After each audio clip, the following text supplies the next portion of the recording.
Hello and welcome everyone to another episode of Rhodes Wellness Podcast. My name is Jameson Dean. In today's podcast, we're going to be talking all about our animal-assisted wellness therapy program, and we have special guest Carla Webb, who is one of the main creators and leads on this program here for us from Rhodes Wellness College, coming this July 2026. So, Carla, who are you? Why are you here? And tell us more. Well, first of all, thank you so much for creating the space for us to chat today and explore this wonderful program. And I'm excited to share the details about what students can expect. But firstly, a little bit about me. I've been doing this work for almost 20 years. And it began really with my love of animals and growing up with horses most of my life. And I had a little bit of a detour doing about 14 years in policing, which I always can appreciate that some of the skills that I've learned in that are really kind of connected to the work with the animals as well. So it kind of gave me a different kind of lens in which to come into this work from and understanding trauma so much more. In about 2001, I was able to have a horse of my own as an adult, and I started to hear about this wonderful field of at that time, equine assisted wellness therapy. And I was really curious about it because of obviously my love of horses and my curiosity around psychology. And so that began my journey of learning more about it with various people throughout the years and really expanding. I did start with a little bit of a coaching program way back and kind of developed my own practice then as I was leaving policing. And over time, starting to include other animal partners, my curiosity around getting to know sheep and chickens and pigs and donkeys really was an interesting way to start to see the impact that other animal species can have in this work. And I guess primarily I've worked with children and youth over the years. I've been in full-time practice, so I've been able to make a living doing this work. We've had at one point other counselors and facilitators here on our farm in Abbotsford, which has been wonderful. And it must have been, I'm thinking about August 2021, when one of our facilitators, who's a Rhodes alumni, Lindsay, introduced me to Ben and was kind of the catalyst to get this conversation going around, is this something that Rhodes wanted to take on and explore together, creating this program. So it has been definitely a work in progress. And I would say because of that, because of the time that's gone into it, it's a really robust competency-based course that a lot of thought and care has gone into it. And I've been really grateful to be at this place now, pre-launch, and really excited to share more about the work and also how it has impacted the people that I've had come here. I know that this is a field of practice that is growing exponentially.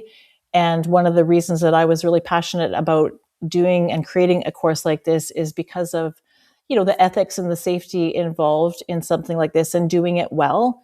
There's lots of different training programs out there. And I love that we've been able to create a program that really covers a lot of bases that maybe other programs don't.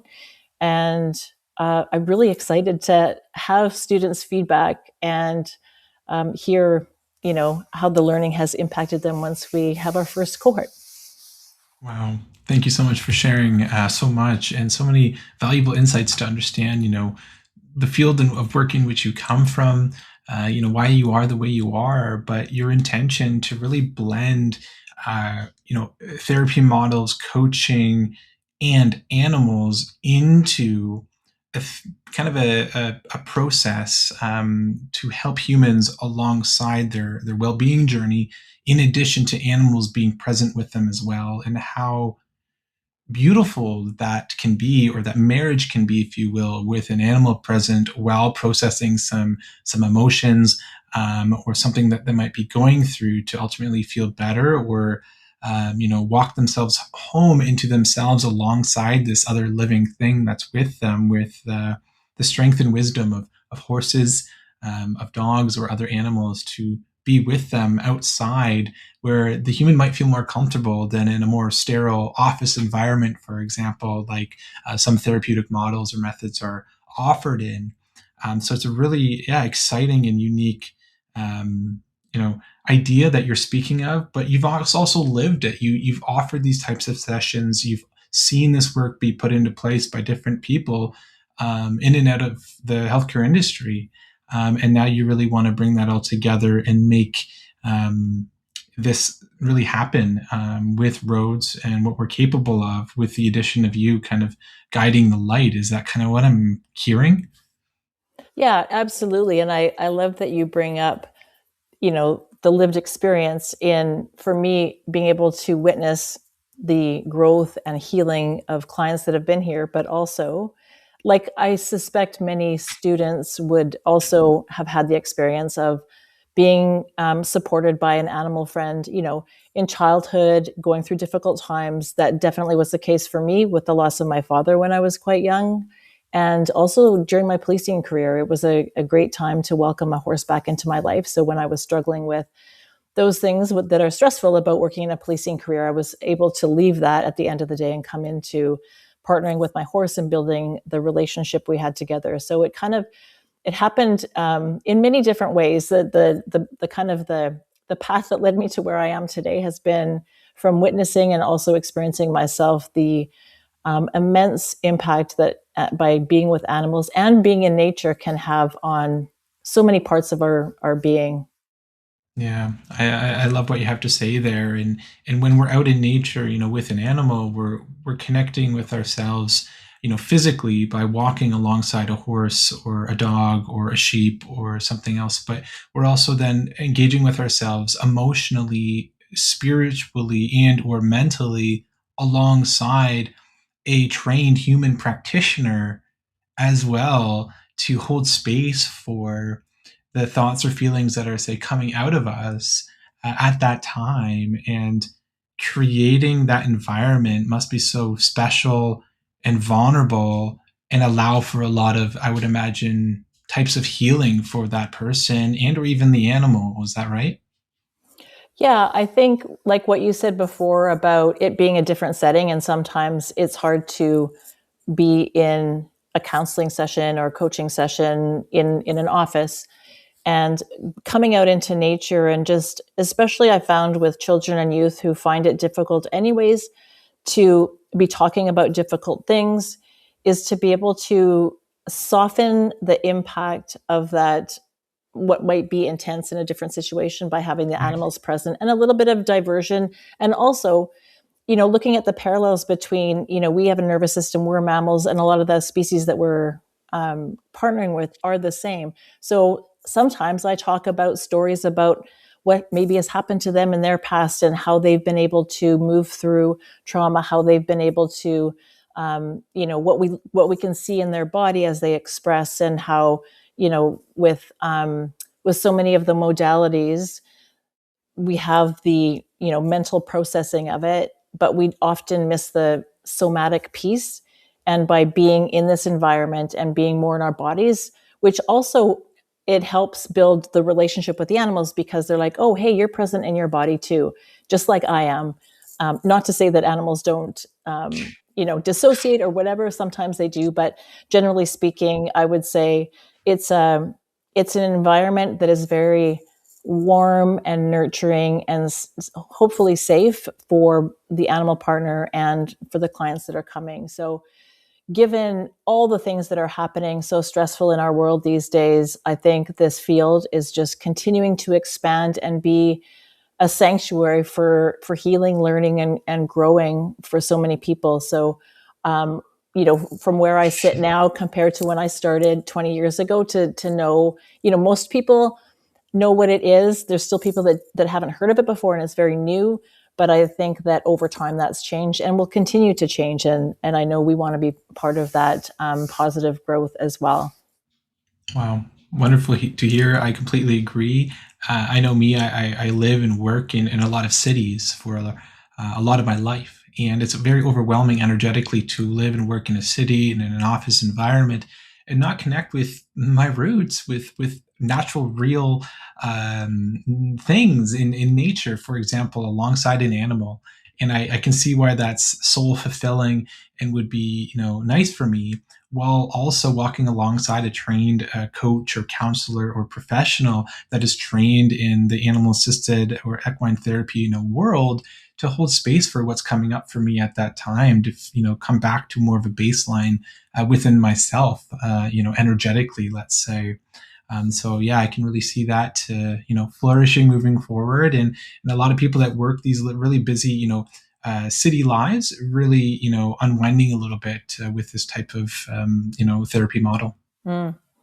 Yeah, and it makes me think about, human beings have walked through evolution mostly in nature with animals, and over time we've come up, and our culture is a little bit different now. So I think there's, even if it's not within our awareness or their, like us as human beings awareness, that there's something that we can sense and feel, that when we're in this environment in nature, the pace of nature, the pace of how animals move, and Mm. the stillness, the mindfulness that can happen is just amazing. Wow, I completely agree. I can't wait to potentially be a part of this in some capacity moving forward. But I want to transition slightly to the first semester and us kind of going over a bit of an overview of the first semester, 4 semesters that this program has and includes. Currently taught online through semesters 1, 2, 3, and 4, with a practicum of 80 hours at the end, alongside a 2 week wonderful opportunity at your farm and your Abbotsford, BC, Canada. All in all, though, we're going to focus on the importance of semester 1 of this professional animal assisted wellness therapy diploma program, of which is a life skills coaching certificate program approved by the ICF, the International Coaching Federation. Because of even just after semester 1, a graduate of this program can become an ICF member with the ICF as a professionally certified coach, for example, or associate certified coach with the ICF with our program. And I'd love to hear from you, Carla, about what is the importance of coaching in terms of really helping people in the present moment moving forward, that ties in well to semester 2, 3, and 4 of this program. Great question. It was interesting how this came about to include, Ben was a really big advocate of having a starting place for facilitation skills. And, Rhodes has had a rich history of having a wonderful coaching program. I was fortunate enough to take it myself a year ago and be reminded of the value of being able to, kind of set the stage, set the conditions for meaningful interactions with clients, in that, learning, listening with your whole body, um, being skilled at asking great questions. There's so many really rich things about having coaching as a foundation and a standalone before even starting to think about including the other animals into the scenario. So, from my perspective, it is such a great place to start, that students will have a really strong foundation that's client centered, and understanding, emotions and empathy as a starting place, and just being able to have that solid foundation before moving on to including animals in their learning process. Wow. Wonderful to hear overall, and I can understand how foundationally that would be, well, I'll use it again, foundational to their support as learning, how to therapeutically approach things and move into following semesters about what kind of emotions are going to come up with, the clients that they're working with alongside animals, for example, and just I guess the power of the core competencies that are built into the coaching program that we teach in semester 1. And then I guess the follow-up question really is, how is this built upon into semester 2, and what does semester 2 kind of cover that would be advantageous for this wonderful work? Mm. I think it the coaching leads ever so nicely into, basically, semester 2 is starting to introduce the idea of working with animals. So we cover the history of human animal relationships. What was it like hundreds of thousands of years ago? And more recently, as this work's come into the forefront, maybe through therapeutic riding, or some people will think of guide dogs for people that are not able to see.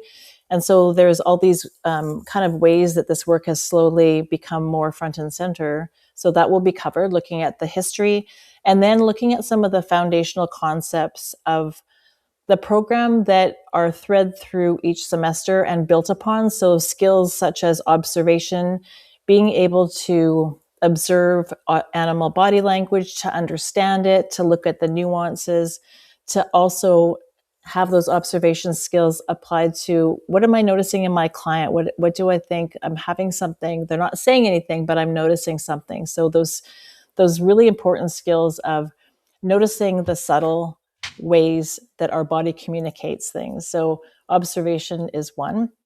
And then, of course, we also apply that to ourselves as facilitators. What am I noticing in myself? Even before I come to session, where did I start my day? Did I have a stressful day? So coming in and going, oh, I noticed this, so I'm going to prepare and do what I need to do to be able to come to a place where I'm 100% available for my client. So it's the observation of animal partner, client, and self. And then really when we start to look at the other kind of two areas that we focus on in semester 2 and in much more detail in semester 3 is how do we understand our animal partners? We view them as sentient beings. They have their own thoughts, feelings, ideas. How do we bring them in and invite them into the space without force? So there's that mutual respect, mutual benefit idea that's one of the other kind of foundational things in this program is that we look at the ethical piece, because this is an unregulated field, and we want at Rhodes to do it the best way possible, with the highest ethics and professionalism possible. So we kind of look at how do we understand our animal partners, and then looking at how can we improve our facilitation skills. So how can we work on being better listeners? How can we notice and keep the environment? Because we're working outside with animals, we have a lot to be mindful of. Mindfulness is another core competency in this program as well. So, and it doesn't mean stillness necessarily. It's just being mindful and present. And most of the time, animal partners invite us into this space. They are most often in the present moment. It's not to say that they can't think that, my tummy's getting hungry and I'm thinking about food right now. Of course they can. But they are different from us in the sense that they don't worry about the future and then, harbor about things in the past. They're very much present moment beings.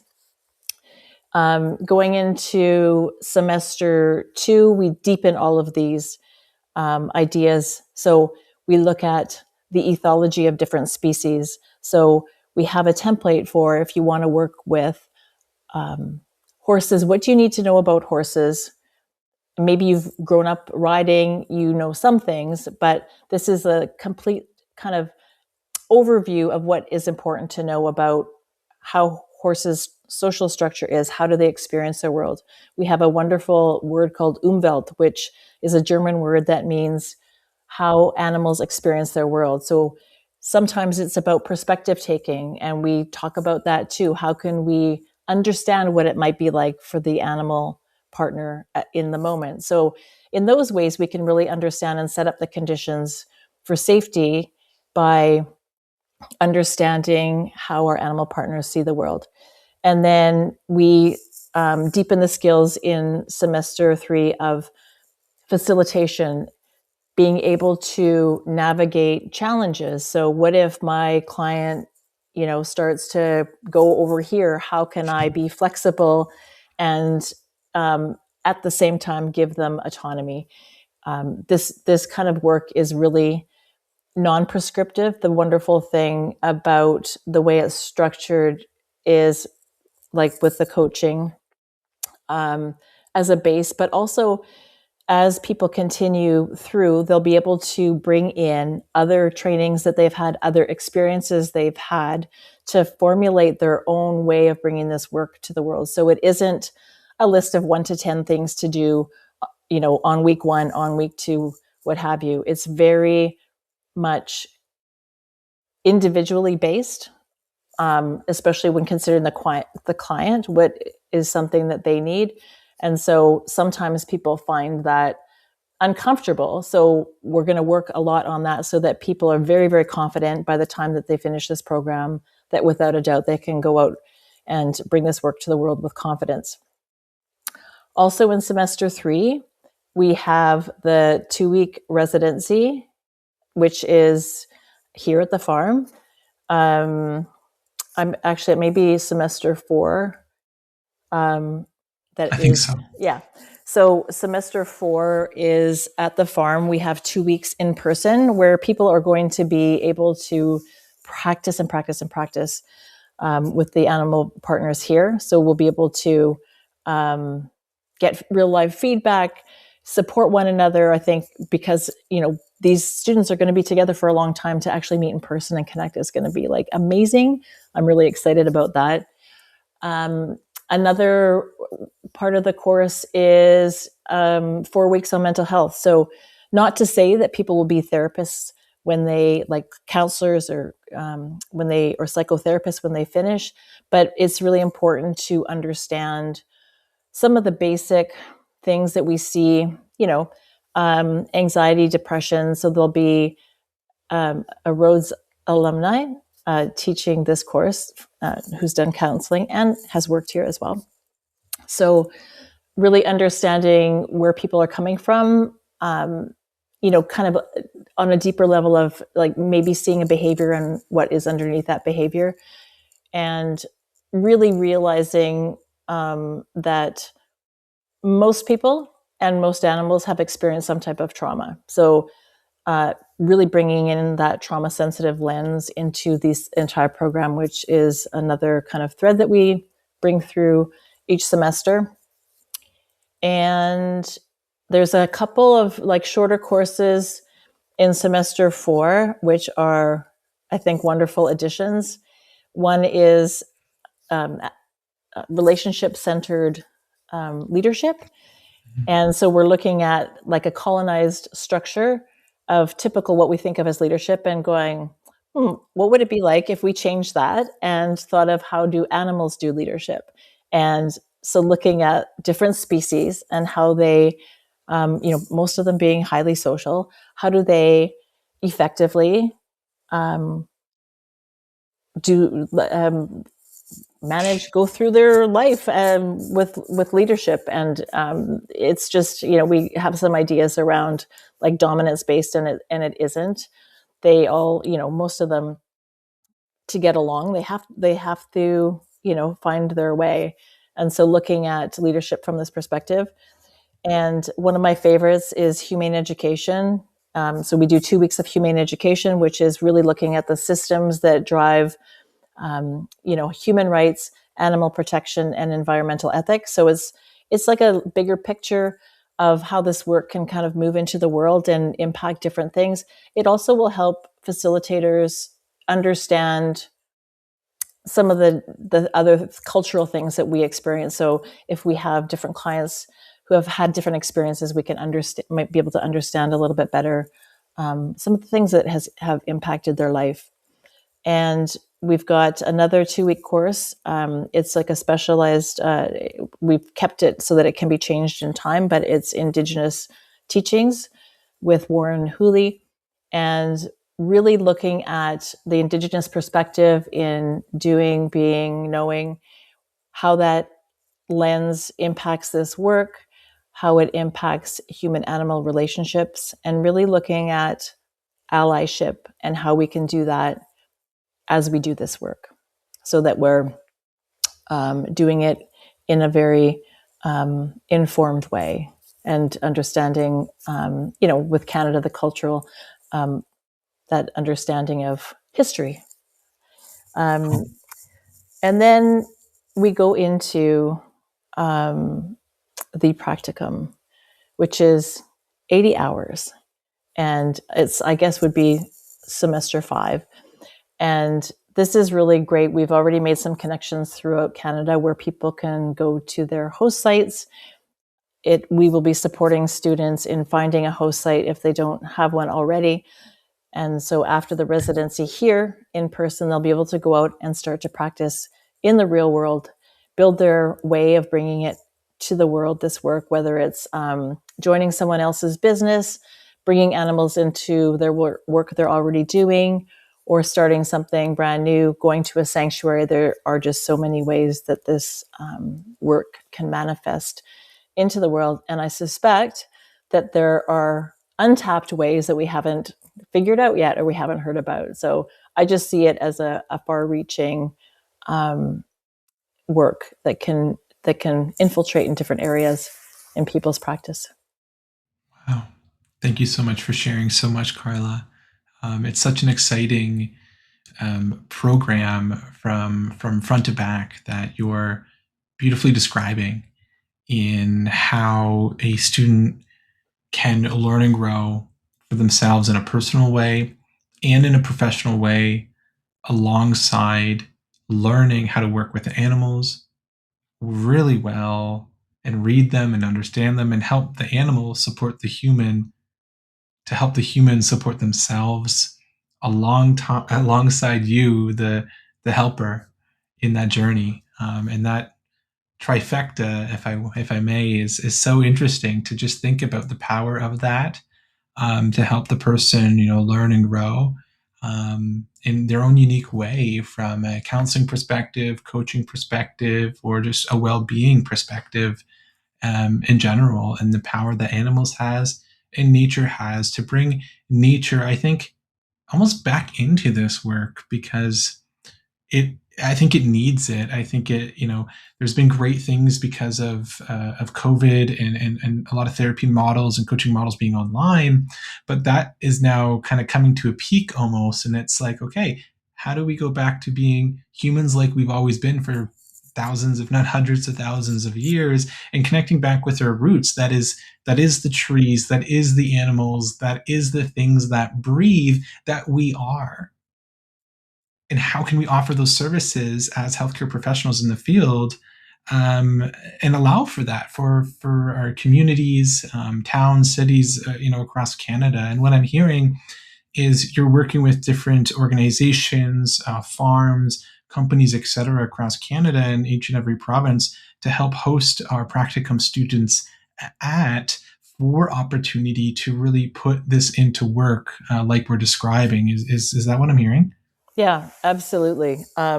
We've got the framework for reaching out and creating those relationships so that students will be supported in these different environments, and really being able to, bring themselves into the work, like I was saying before, where their past experience and everything will be going into their scope of practice, which we'll be creating together, so Mhm. that they have a real clarity around what they can and can't do, how they're going to bring out the work. There's also, it's not something that I will be teaching, but there is also the professional course that will help students learn about how to build a business and some of those kind of skills. So that's another 2 weeks in semester 4. And I also love your focus on the nature piece, because you are right. It is such a big part of this work. And to have that awareness as a facilitator, to be like, oh, we don't have to spend all of our times with the animals. How can we, go out into the field and just connect with the trees? And I think there has been, over the last 75 years or so, this real disconnection from nature. And when we become disconnected from nature and animals, we are really disconnecting from ourselves as well. And so, being able to bring that back in and bring it to consciousness, bring it forward to awareness of, yeah, we did this for thousands of years. We moved with the seasons. And how can we get back and let our nervous system feel what it's like to be, just sit and listening. Like this morning, I think I got 25 different species of birds on my app that I was like, just listening to the songs and being in that moment of just, hearing the orchestra of what nature provides, and, sitting on the grass and noticing the different colors of green and all those things just make it such a richer experience. Yeah. Yeah. Oh, I couldn't agree more. I know I could keep echoing that. It sounds almost silly that us as humans, as mammals, as living, breathing beings, we are not, in general, for most of us at least, connecting to nature, grounding ourselves into the real living world, because we're often, stuck up into these concrete buildings, or brick buildings that disconnect us from, where we're from, if you will. Some people go months and months without putting their feet onto soil, and connecting back to the nature and listening to that orchestra of sounds from birds that does something internally to us in our soul or mind or heart or spirit, in a sense that helps us feel connected to, yes, ourselves, instead of so disconnected maybe to technology or distractions, or stimuli that stimulates up here, but it kind of blurs everything else out and makes us not maybe feel as great in our body, because what's best for us is nature, is living things, and is working on ourselves with living things and or with trained professionals for this field. So it's so exciting that there's going to be more opportunity and people out there doing this work and allowing for more work of this work to happen, but also kind of break that stigma almost that we're talking about, of actually seeking out an equine therapy, or therapist or coach, or animal assisted wellness coach, or supporter or healer, or energy worker, or whatever it is that they want to call themselves, and that we're going to have more of those people out there potentially with our program. That's just, yeah, so exciting. Mm. Yeah. And like I said, there's just so much more that can go in that way, to different avenues, for people to have that awareness. So the intention of it, just going out and having a guide be able to bring things to your awareness, and then from those sessions going and taking what you've learned. And I mean, that's one of the wonderful things about when you're building relationships with animal partners, is you're learning about reciprocity, and how can I listen to what the animal partner wants, and how can I be listened to and be heard, and how can I bring that experience into other relationships with my family, with my loved ones, with friends. So there's so much that can happen from that perspective as well in this work. Yeah, I'm hearing that loud and clear, and I talk to my friends in the wellness community about their toolkit from a therapeutic point of view, not only what they do on a day to day basis, but what professionals that they see in the field that helps them with their well being overall.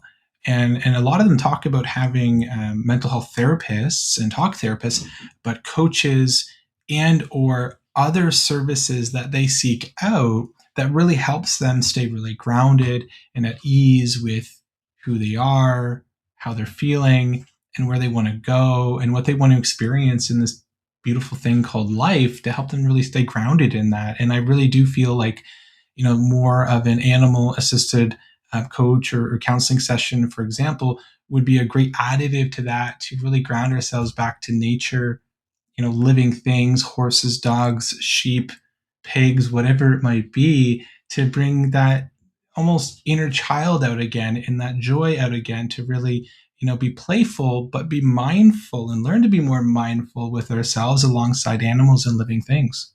Mm, yeah, so well said. Yeah. Yeah. All right. Well, anything else to add in respect to what you would want potential students to know about the program, that we haven't talked about already? Yes, one aspect, well, actually two. One is that we have a guidance and mentorship hour and a half weekly from another facilitator or instructor that will be supporting students along the entire program. So that's really exciting. And I just love this. Most Fridays, part of what we will be doing is being out in the field. So we'll be bringing our technology, our computers out in to meet with each other, still on Zoom, but will be, I'll be out in the field maybe or with the pigs and inviting students to be wherever they want to be with their animal partner. So we have a Field Friday, and we'll have that most every Friday throughout the whole program as well. Wow. Oh my gosh. I'm tempted to join. I'll tell you that. But I'll be one of the main admissions people for the program leading up. So if you're listening and want to reach out, you can definitely reach out to us here at Rhodes, of course. But inquiring about the program and the program landing page, rhodescollege.ca, under areas of studies in our professional animal assisted and wellness therapy program. And you can connect with me or many of our other wonderful advisors and helpers, along with connecting and asking Carla questions. I think that's might be something you're interested in, Carla. Could I put your maybe email in the show notes below, or can people reach out to you in some way? Yes, that would be wonderful. I would be totally open to that. Okay, amazing. And are you going to be teaching any of the classes throughout the program as of yet? Yes, I'll be doing the guidance and mentorship during the coaching. And then once we get into semester 2, I'll be starting off with the 3 weeks of the introduction to the whole program. And then you'll see me throughout the other semesters. And of course, I'll be here during residency. Wow. Oh my gosh. Amazing. Love to hear it. Thank you so very much, Carla Webb, for coming on here today. And yeah, just being honest and real about the exciting work in this field and what's to come around the corner and where we think it's going to flourish into. So thanks for sharing. And to those who are listening, you can see us at rhodescollege.ca. You can find my information as well personally in the show notes below. And yeah, keep being well, and we'll talk to you soon. Thank you so much. Welcome. Bye. Bye.